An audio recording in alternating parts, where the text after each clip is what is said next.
আয়নাঘরের কথা আমরা বলছিলাম, সেটি আমাদের জন্য নিশ্চয়ই একটি নেগেটিভ উদাহরণ, এবং সেই সাথে আমরা যেমন আয়নাঘর দেখতে চাই না, আমরা হাওয়া ভবনের মতো আসলে কোনো বিল্ডিং জুড়ে আসলে দুর্নীতি রাখা হোক সেটিও আমরা চাই না।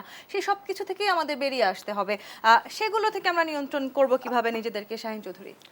শুনেন, আসলে হাওয়া ভবন আর আয়নাঘর কিন্তু এক জিনিস নয়। আপনার এই উদাহরণটা আমি মেনে নিতে পারলাম না।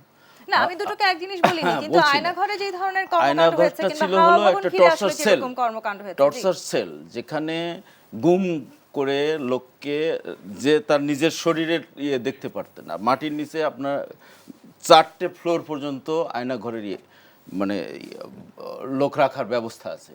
কিন্তু হাওয়া ভবনটা ছিল একটা রাজনৈতিক দলের হাওয়া অফিস। ভবনকে ঘিরে আসলে নানা রকম হ্যাঁ, দুর্নীতির একটি অভিযোগ ছিল। যেটা ছিল যে হ্যাঁ, হাওয়া ভবনকে নিয়ে যতটুকু না দুর্নীতি হয়েছে, অভিযোগ তার চেয়ে বেশি হয়েছে। কারণ বিএনপি রাজনৈতিকভাবে, দলগতভাবে কোনো সুশৃঙ্খল রাজনৈতিক দল নয়, তাই এবং তারা কখনোই মিডিয়াকে কন্ট্রোল করতে পারে নাই বলেই তাদের বিরুদ্ধে দুর্নাম হয়েছে। কিন্তু সেটা তো প্রমাণ পায়নি।